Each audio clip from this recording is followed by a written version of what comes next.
Lendas da Ciência. Ler. Distribuição Sinapse. Versão brasileira RGA Rio.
A passagem norte-oeste comunica o Oceano Atlântico com o Pacífico. Pelas barragens frias do norte canadense, ela se abre, se fecha, ela se torce através do imenso arquipélago ártico, ao longo de um labirinto loucamente complicado de golfos e canais, de bacias e estreitos entre o território de Baffin e o território de Banks. Querendo ir para o Estreito de Davis, ele acaba indo para o Mar de Beaufort. De lá, o norte continua, do Alasca até as Aleutas. Redenção. Chega-se ao nome da paz.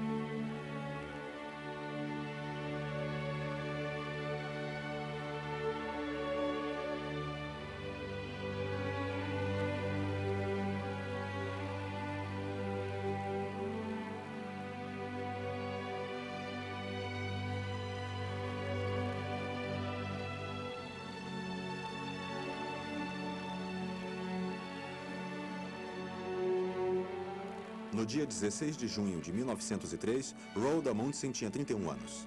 Ele fez a aparelhagem em Oslo, a bordo de um barco de caça-foca de 22 metros de comprimento, o Gjoa. A tripulação era reduzida, 6 homens apenas, mas escolhidos a dedo.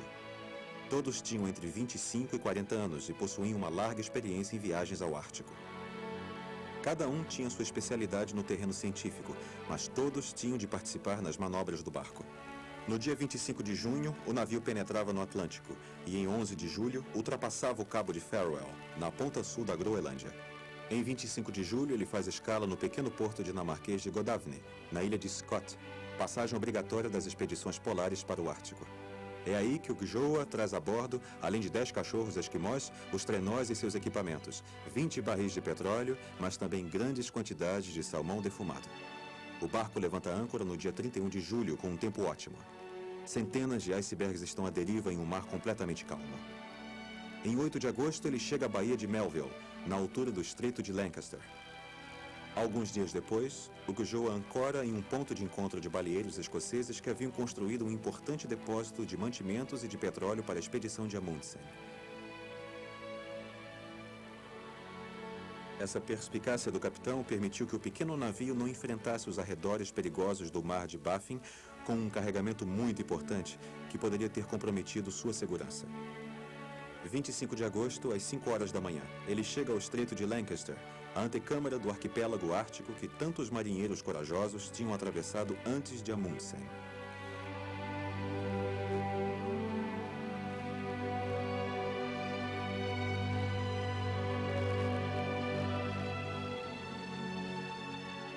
o começo da longa navegação pelos canais e os fiordes do arquipélago polar americano que conduzirá ao Estreito de Bering se o gelo deixar a passagem livre. O começo dá um prognóstico favorável. É verdade que nesse ano de 1903, os noruegueses iriam se beneficiar de condições excepcionais, pois o gelo, que geralmente obstruía os canais do arquipélago ártico, havia derretido.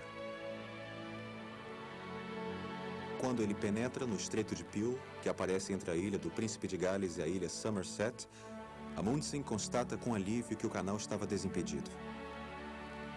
Não era esse o caso nas expedições anteriores. No entanto, ele se pergunta o que vai encontrar nas margens do Estreito de Bellot, onde todos os seus predecessores de James Ross a McClintock haviam falhado. Na altura desse estreito, ele encontrou apenas algumas placas de gelo, mas o mar estava livre.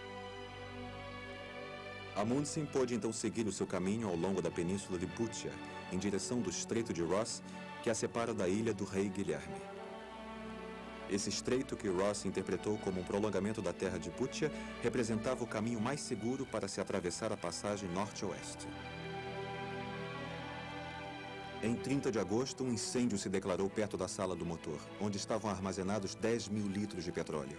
A tripulação conseguiu dominar o fogo, mas 2 dias depois, navegando muito perto da costa, o barco quase encalha. Imediatamente depois disso, atravessou uma terrível tempestade. Alguns dias mais tarde, ele chega ao Estreito de Simpson e descobre uma baía bem abrigada na ponta sudeste da ilha do Rei Guilherme. Passando pelas ilhas da Sociedade de Geografia, Amundsen progredia lentamente. A 17 de agosto, ele chega à ilha Genelinde, na entrada do Estreito de Victoria. O mais difícil já passou. A viagem ia, a partir de então, prosseguir pelo Estreito de Dyje e o Golfo da Coroação, ambos bem conhecidos, pois separam a ilha Victoria do continente americano. No dia 19 de agosto, o Gjoa entra no último estreito, o da União e do Golfinho. A 26 de agosto, a expedição vê o Cabo Nelson, a ponta meridional da ilha de Banks, a última do arquipélago ártico. Ela desemboca em um golfo que tem hoje seu nome, o Golfo Amundsen. O dia seguinte, 27 de agosto, foi um grande dia. Depois de ter terminado o seu turno, Amundsen descansava em sua cabina, quando seu imediato entrou correndo. "Capitão, uma vela à vista!" O tempo está maravilhoso. Uma brisa fresca do leste nos empurra rapidamente. O balanço do navio nos nina agradavelmente. O ar está morno. Ao norte aparece o Cabo Nelson, banhado de sol. Ao longe, nessa alegre claridade, avança uma escuna. Todos estamos na ponte do navio, felizes e orgulhosos de nossa façanha. Levantamos nosso pavilhão. Ele sobe lentamente. O outro navio mostra igualmente suas cores. É um americano. Assim termina a passagem noroeste.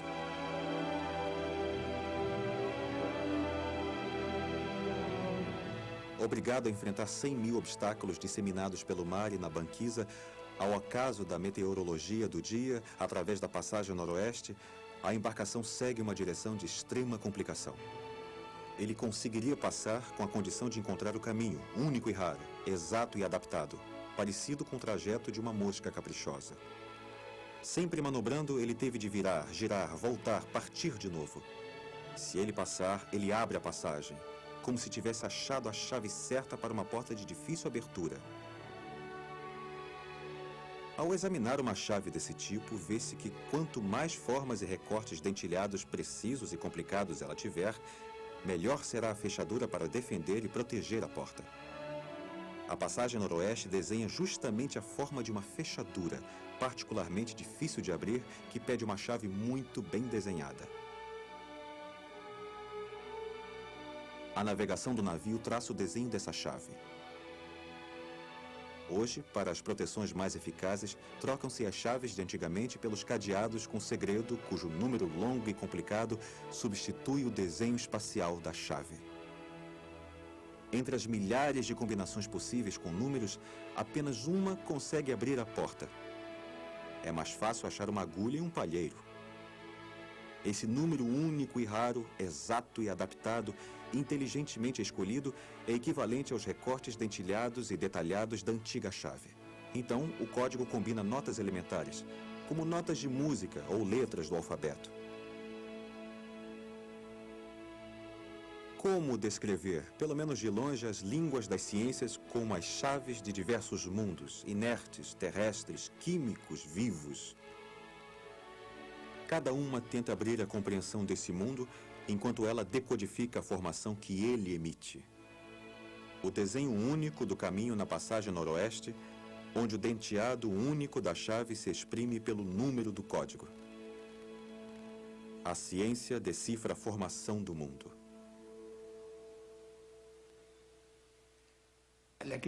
A questão da ciência é sempre a de encontrar uma língua, um código, um número.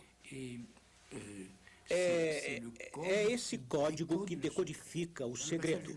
Na passagem noroeste, é a chave que abre a passagem. É a direção muito, muito complicada que se adapta às dificuldades da passagem. Vê-se que passamos da forma da chave à informação contida no código. É a passagem da forma à informação que é, de uma certa maneira, o segredo da descoberta de uma língua científica. Uma língua científica é a descoberta do código secreto que permite decifrar o segredo. Mas quando tomamos o exemplo das ciências, uma após a outra, elas só aparecem a partir do momento que elas inventam suas próprias línguas. Cada ciência possui uma língua, e ela só se transforma em ciência a partir do momento em que ela inventa uma língua. Eu explico. O que é uma língua? Uma língua é uma sucessão de frases. As frases são compostas de palavras. As palavras são compostas de letras. Ou, na música, as frases musicais são compostas de notas. É preciso, então, encontrar as letras, as notas, ou os equivalentes. A primeira ciência que apareceu na mais alta antiguidade grega foi a geometria. A geometria é, de uma certa forma, uma linguagem de formas. No começo de todas as formas estão os triângulos, equiláteros, isósceles, escalenos. Existem os círculos, os losangos e assim por diante. E no espaço há esferas, cones, etc. Um dos maiores geômetras e filósofos da antiguidade, Platão, escreveu um diálogo muito, muito interessante que se chama O Timeu, que é, de certa forma, o resumo de sua cosmologia, de sua física, química e de sua cosmologia, isto é, de sua mais rigorosa visão de mundo da época. Desde o início do Timeu, ele propõe a maneira de construir as coisas, não somente as coisas que hoje se chamariam química, os cristais, por exemplo, mas também os objetos maiores, os planetas, as estrelas, a própria Terra. Segundo ele, para entender a constituição íntima das coisas, é preciso começar a partir da forma mais simples. Para ele, a forma mais simples é o que seria para nós o átomo, por exemplo. É o que seria a nota para a música, a letra para a língua. Para ele, o elemento mais simples é o triângulo. E o Timeu é um tratado sobre a triangulação do universo. Não a triangulação no sentido que foi dado a essa palavra, que é o da medida, mas o de dizer simplesmente que cada coisa é feita de triângulos e que elas se decompõem em triângulos elementares. Para ele, a linguagem fundamental da geometria lhe permite entender o mundo graças à linguagem das formas.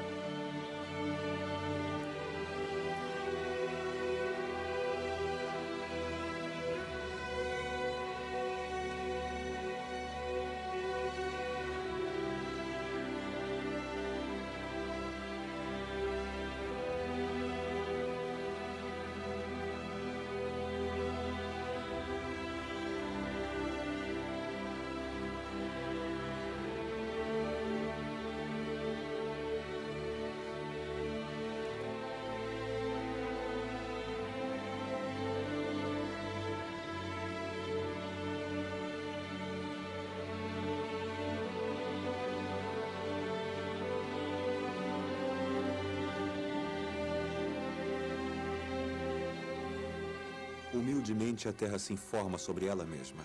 Sim, o mundo escreve sobre si, com mais inteligência e beleza do que nós sabemos fazer com relação aos objetos construídos.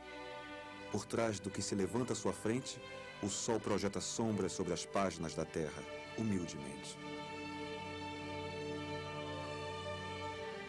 As coisas retumbam entre elas como uma harmonia que não se ouve em nossas conversas. A grama dos campos e os pinheiros respondem de maneira diferente à brisa. Sob o poder da chama, os sarmentos não se queixam, como os troncos verdes e fumosos. Sob o comando do vento, o mar protesta de modo diferente ao da água dos lagos. O silêncio do deserto não se cala como o centro dos ciclones. E durante a tempestade fundamental dos terremotos, um barítono profundo se ouve saindo do solo.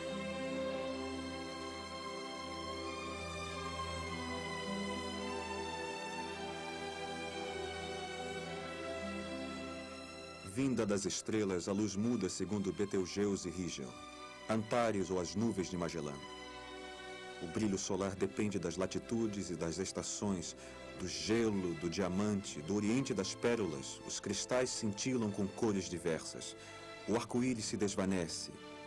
Menos raro, no entanto, que a aurora boreal. Nesse universo invadido por um início de expressões, o sentido mesquinho que fazemos jorrar de nossas vozes gritantes e de nossas frágeis marcas se insinua e se encolhe. É isso que significa compreender. Jogar nossas palavras no sentido do mundo.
Falamos com vivacidade, mas em vão. Como o verbo voa e desaparece no ar leve, ele não tem memória. Na antiguidade, quando os amigos se despediam, eles quebravam um pedaço de argila cozida e cada um guardava metade como testemunha sólida e fiel dos momentos passados juntos e dos serviços prestados. Muito tempo depois, mesmo que o esquecimento tivesse soterrado suas memórias, a exata junção das duas formas complementares do desenho dessa rachadura lhe servia de lembrança e de reconhecimento. Aqui está o desenho de uma chave. Aqui está talvez a primeira escrita. Memória, transmissão, conservação de um segredo. Mas também descoberta, graças a ele, da pessoa esquecida ou perdida. Porque nossa história, a memória de nossas tradições, começou quando uma tesoura ou uma ponta de metal gravaram em algum lugar no Oriente Médio, na meia-lua fértil, signos. Na Babilônia, sobre a cera das tábuas de argila, no Egito, sobre pedras e estelas, na Grécia, no mármore ou no bronze, esses signos escritos traduzem fielmente a língua oral, aquela que voa e não fica. Um suporte material, pedra ou cera, conserva uma lembrança das palavras trocadas. Promessa, contrato, juramento. O tempo humano que conhecemos e no qual vivemos de agora em diante só começa com a escrita e com a invenção desses suportes, esses objetos sólidos sobre os quais o gravador imprime os signos. Menosprezamos a importância dessa matéria que conserva fiel as nossas sonoridades tagarelas. Pois só então a memória saiu de nossas cabeças frágeis e foi para objetos estáveis, de maneira que a comunicação fosse segura. Podemos confiar, enfim, em documentos testemunhas. No entanto, esses suportes que fizeram a história evoluíram com ela. Depois do peso da pedra, do mármore e do metal, veio a leveza das peles e dos papéis. Pergaminho, feito de couro de vaca ou de couro de ovelha, vê-se que o transporte desses documentos se aperfeiçoa e fica mais fácil com o papiro. O rolo e o livro aparecem com o papel. Essa evolução em direção da leveza foi tão importante que se pode datar, graças à sua aparição, as maiores descobertas, que fizeram de nós os homens que somos. As religiões monoteístas e as ciências, ambas filhas do livro. Judaísmo, cristianismo, Islã veneram a palavra e a escrita. Aí começa mais uma vez a lenda das ciências. Não há ciência sem escrita. Por quê? Se só existissem línguas faladas, a existência própria só se conservaria na memória individual e frágil. Dizia-se que, quando certo sábio morria, toda uma biblioteca desaparecia para sempre. Talvez exista um saber e um conhecimento individual, mas não uma ciência, porque esta supõe que várias pessoas a compartilhem, a controlem, a critiquem, se assegurem e se lembrem dela. Os primeiros sábios desenharam sobre a areia os primeiros triângulos da geometria que o próprio Sol tinha desenhado aos pés das pirâmides, sob os olhos deslumbrados de Tales, de modo que o aparecimento da matemática se situa exatamente na data da gravura desse desenho.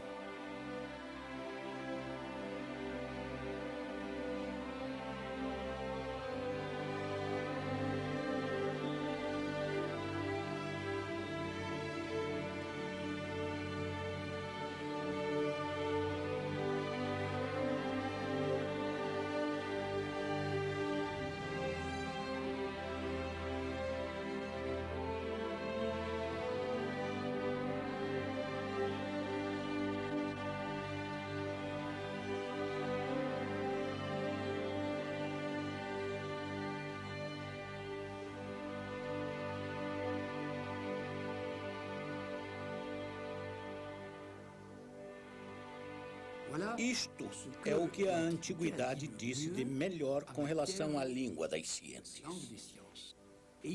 É preciso esperar até o século XVII e, em particular, até Galileu, para enunciar essa palavra que me parece essencial para a ciência moderna, que é a intuição sobre a qual essa ciência foi totalmente construída, que consiste em dizer que a matemática é a língua do mundo. O mundo é escrito em linguagem matemática.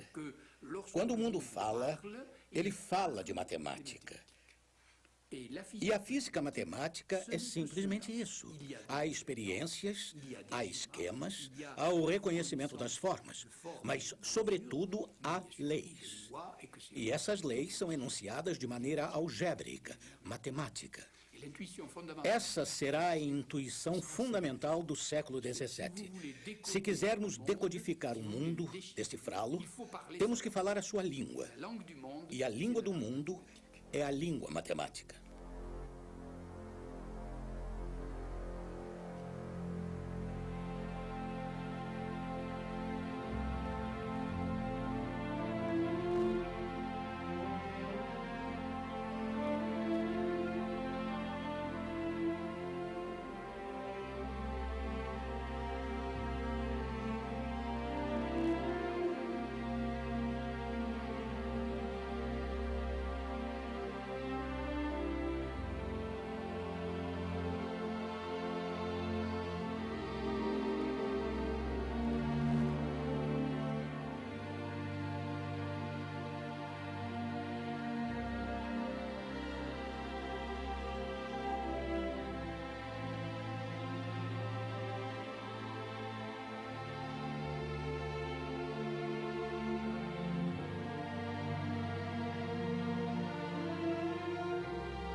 Mas no século XVII, existe uma segunda intuição que é tão fundamental quanto a primeira.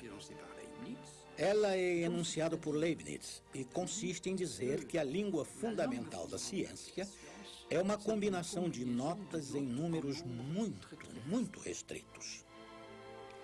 É preciso assinalar que Leibniz mantinha uma longa e fascinante correspondência com os padres jesuítas que estavam na China. Em um certo momento, esses padres jesuítas mandaram para Leibniz a escrita chinesa que precede os caracteres que nós conhecemos e que são conhecidos sob o nome de simbolismo de Foyi. Eles eram, nessa época, indecifrados e indecifráveis. Leibniz, lendo o texto que o padre jesuíta tinha lhe mandado, inventou a numeração binária para decodificar o alfabeto de Foyi. Então, ocorrem duas descobertas ao mesmo tempo. A primeira é decifrar esse primeiro alfabeto da escrita chinesa. Por outro lado, descobrir um meio de numeração com um número 1 e um 0 e que nos serve hoje em dia nos computadores. Esse alfabeto binário de duas posições. A corrente passa ou a corrente não passa. Fechado, aberto. 1, 0 e a numeração de todas as nossas mensagens passa por aí. Então, houve uma enorme invenção feita por Leibniz, a do alfabeto binário, que nos faz favores impressionantes do ponto de vista tecnológico e que se situa nessa grande filosofia da codificação e decodificação das linguagens criptadas.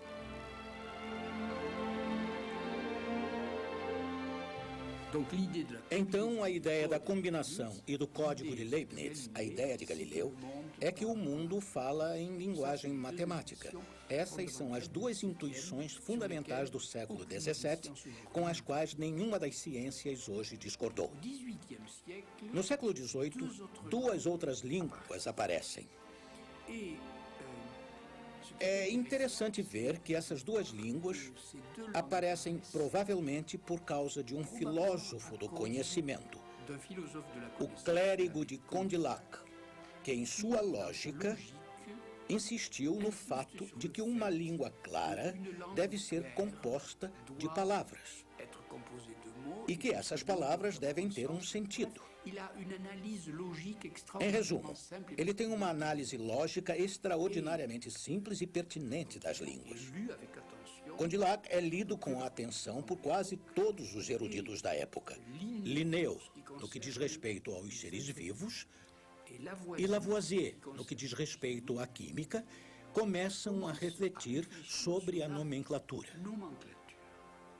Eles são um pouco como Adão no paraíso terrestre, convidado por Deus a nomear o que ele lhe apresenta, plantas e animais. Pois bem, os problemas de nomenclatura eram uma grande dificuldade na época por duas razões. A primeira é que era preciso que os eruditos ficassem de acordo sobre a maneira de nomear as plantas e os seres vivos para que eles pudessem se entender. Era preciso que uma palavra, uma designação, não designasse mais do que um animal ou uma planta e que um ser vivo, planta ou animal, não fosse designado por várias palavras, o que acontecia com frequência, já que tal peixe era chamado em um certo lugar com tal palavra regional e em outro lugar com outra palavra regional. Consequentemente, era preciso colocar todo mundo de acordo. Linneu é o inventor dessa língua binomial, essa língua onde se diz o nome e o sobrenome, graças à qual os cientistas ficaram de acordo. A partir de um certo momento, se disse Quercus robur para falar do carvalho verde ou Quercus ilex para falar do carvalho sobreiro, e não havia erro possível. Cada palavra queria dizer uma coisa, e cada coisa era representada por uma palavra.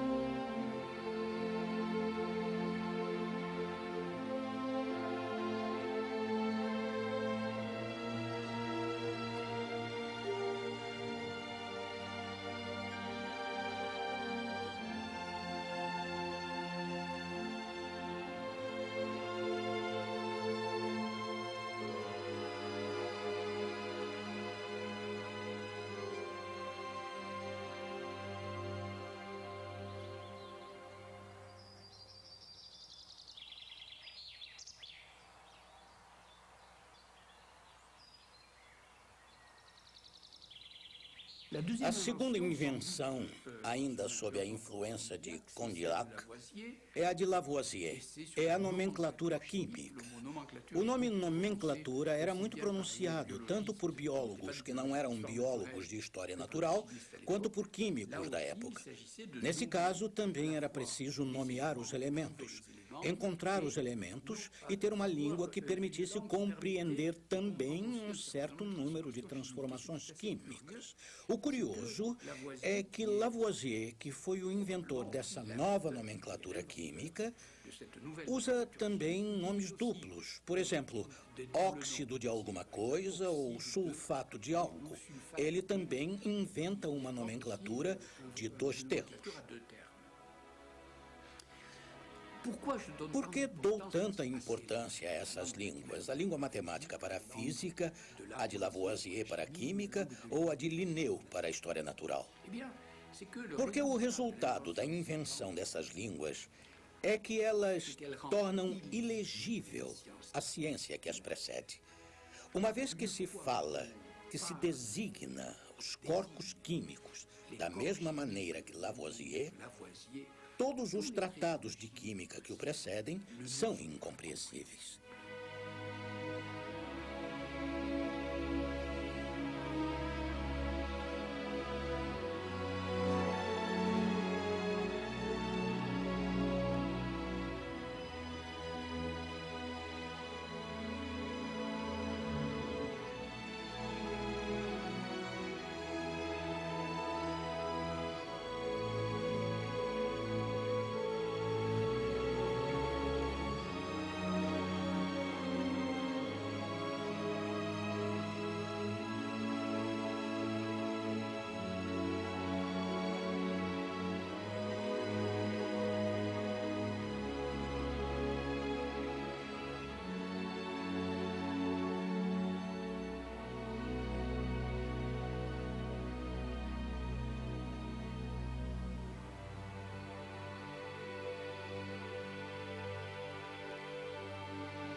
Por que vocês acham que existe a alquimia?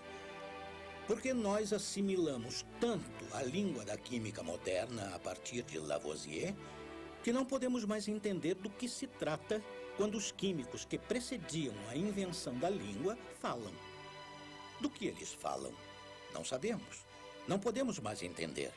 A invenção da língua torna ilegível a ciência que a precede. Antes, era a história das ciências. Depois, é ciência.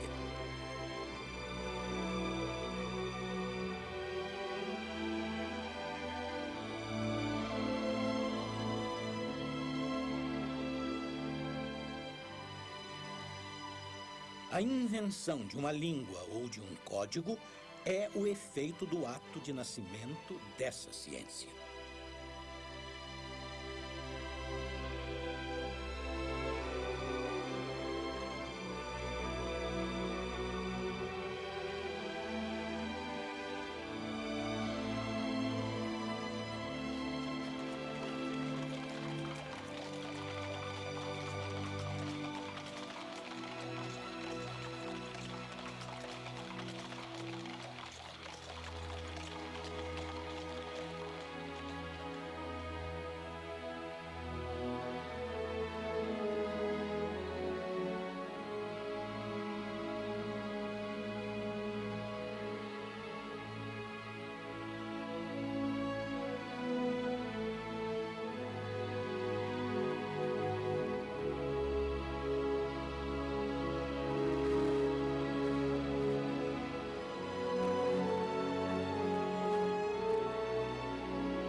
O senhor cita Linneu ou Lavoisier. Muito bem, mas a ciência inteira não se reduz a 2 ou 3 línguas. É verdade.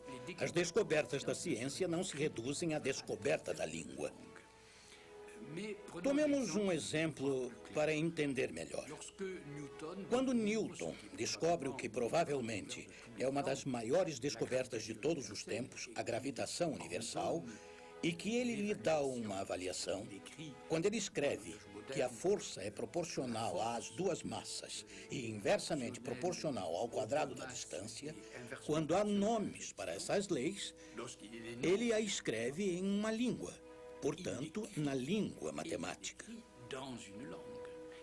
Ele aplica na física a intuição de Galileu. A descoberta é a descoberta da lei, mas para se escrever a lei, é preciso haver uma língua. Portanto, a descoberta da língua é a anterior a todas as outras descobertas. Quando Galileu declara que a física deve ser reescrita em linguagem matemática, quando Newton escreve a lei, como disse há pouco, então isso faz parte da ciência. Mas toda a física de Descartes, que consiste em escrever em linguagem regional os redemoinhos, cai irremediavelmente na parte não científica da história. E Leibniz pode dizer de Descartes, nesse momento, que ele escreveu um romance de física. Vira um romance. Por que isso vira um romance? Porque ele não é escrito na língua que passa a ser a língua oficial da física. A física vira, nesse momento, a física matemática. La physique mathématique, c'est plus une physique descriptive.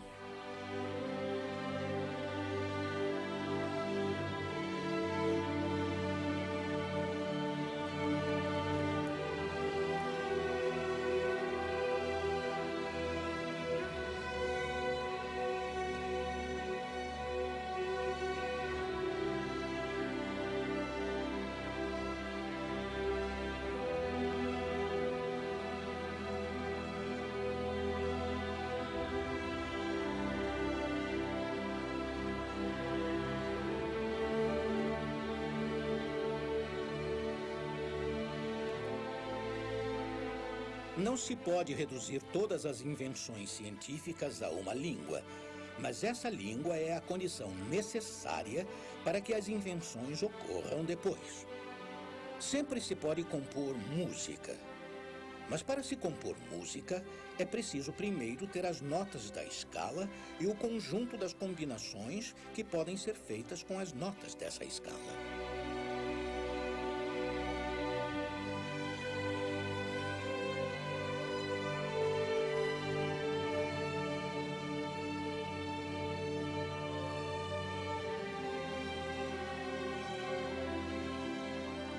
No século XVII e XVIII e agora no século XIX, o mais importante no que diz respeito à invenção de línguas é a que concerne a luz.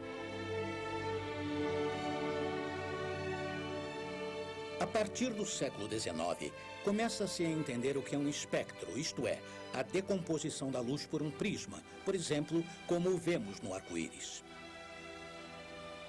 Os cientistas começam a estudar direito o que eles chamam de análise espectral. Quando olhamos um espectro, praticamente vemos um código de barras, desses que vemos sobre os objetos vendidos hoje em dia. Isto é, poder-se-ia substituir cada faixa por um número e teríamos quase um número de decodificação do objeto de que se trata.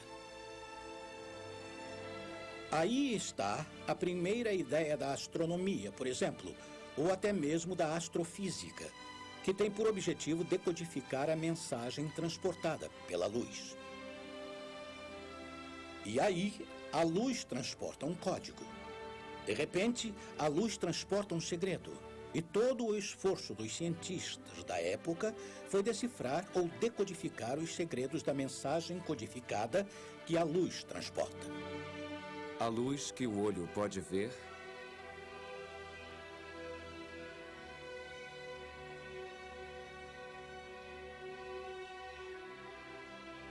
e as luzes que ele não vê. Raios gama, raios X, ultravioleta, infravermelho, raios rádio.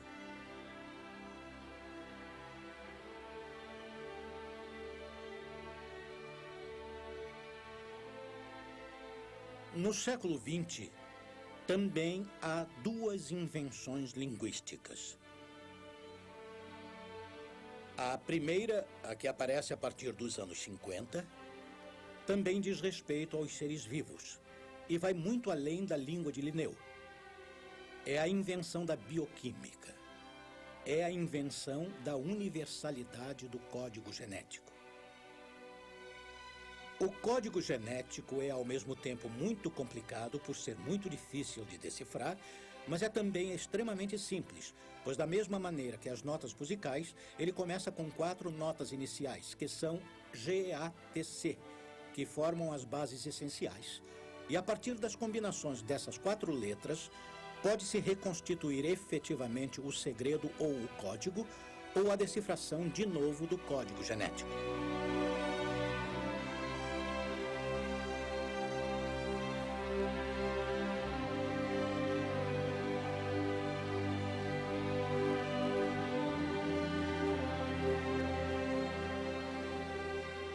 Da mesma maneira, foram feitas, desde que foi descoberta, 1001 invenções em bioquímica. Mas daí em diante, a bioquímica indica como se forma o código genético a partir das 4 bases GATC. A partir dessa língua, todo o resto da bioquímica está escrito. As descobertas seguintes serão escritas segundo esse código. De novo, a invenção da língua é a condição necessária para a totalidade das invenções que seguirem. A língua servirá 2 vezes. Ela vai servir para julgar se as descobertas anteriores podem ou não entrar na ciência. A partir do momento em que se tem essa língua, ela também serve de filtro, isto é, o que precedeu a descoberta da língua ou não é bom e não entra na língua, ou é bom e entra na língua. Portanto, o conjunto de descobertas que precede a invenção da língua faz parte da história das ciências, ou seja, se elas podem ser expressas nessa língua, fazem parte da ciência. Se não podem ser expressas nessa língua, então fazem parte da história das ciências. É a lenda das ciências.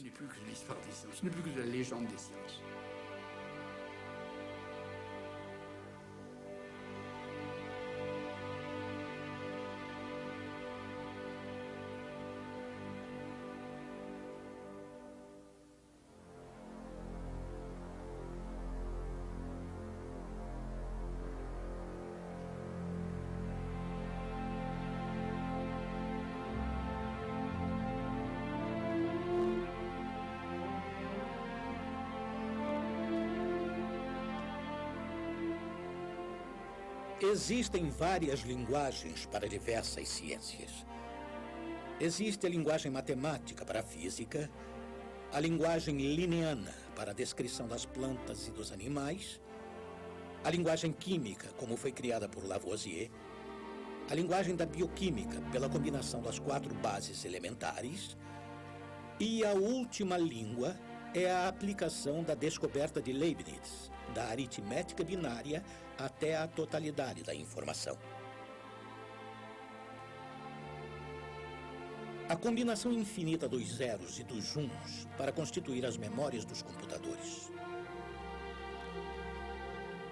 O porquê desse computador ser hoje uma ferramenta universal é que ele guarda na memória todo tipo de informações, até as que não são altamente científicas. Mas ele as conserva graças a esse código.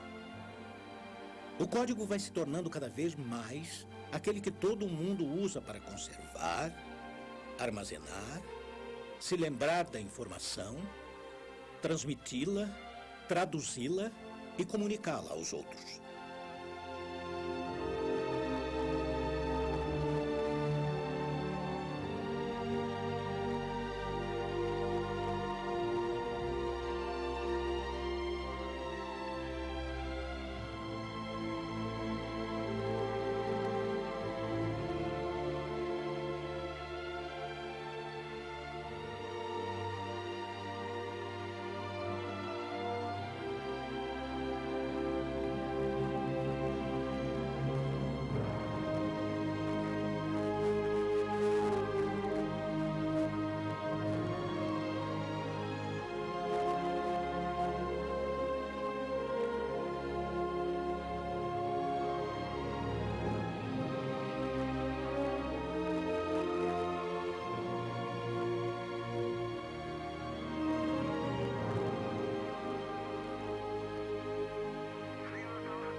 A revolução mais decisiva para uma determinada ciência foi a de descobrir sua língua.